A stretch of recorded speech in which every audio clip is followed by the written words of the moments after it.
بسم الله والصلاة والسلام على رسول الله. تعالوا النهاردة نعمل مع بعض فكرة ديكور حلو جدا وسهل وبسيط. كل اللي أنا محتاجاه عندي ده سلك منشر، جبته وعملت منه شكل طوق أو حلقة كبيرة ولفيت عليها دبار الخيش.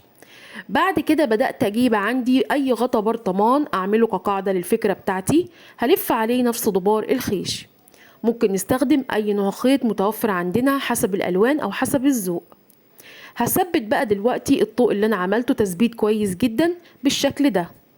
جبت عندي ورقة طبقتها اتنين وبدأت ارسم عليها ورقة الشجر اللي انا بعملها معاكم دي. ده زي باترون كده هعمله عشان امشي عليه على الفوم واعمل منه مجموعة من اوراق الشجر. ده ورد من الفوم، ورد بلدي انا كنت عاملاه قبل كده، ولو حابيني انزل لكم الطريقه ان شاء الله انزلها لكم بطريقه سهله وبسيطه جدا. بدات كده ان انا اوزعه على الطوق بتاعي، حابين يبقى لون واحد حابين يبقى الوان زي ما انا عامله براحتنا جدا.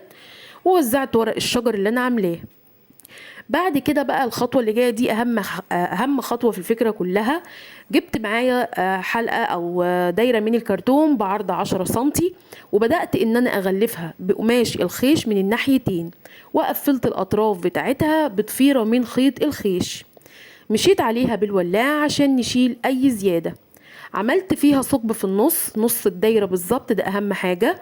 وبعد كده بدأت إن أنا أحددها أو أقسمها على 4 أجزاء عن طريق اي خرز ملون عندي. وكل جزء اللي انا حددته ده هقسمه لجزئين كمان بخرز مختلف، يعني انا استخدمت الخرز الملون والخرز اللولي وثبته بقى اداني الشكل ده. ايه اللي انا بعمله ده؟ انا بعمل معاكم فكرة منبه. تمام كده، كان عندي منبه قديم اتكسر، خدت منه المكنه بتاعته او الجهاز بتاعه وبدات ان انا اعمل له اعاده تدوير. ركبته في مكانه زي ما احنا شفنا وما شاء الله شغال زي ما احنا شايفين كده.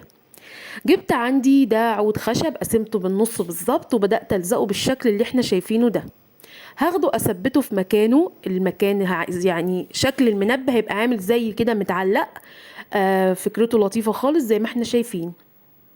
بعد ما لزقته عايزة بس أكد عليه أو أمكن عليه كويس، أتأكد إن هو ما يفكش معايا. لفيت على كل طرف من الأعواد الخشبية خيط عشان يبقى ثابت كويس.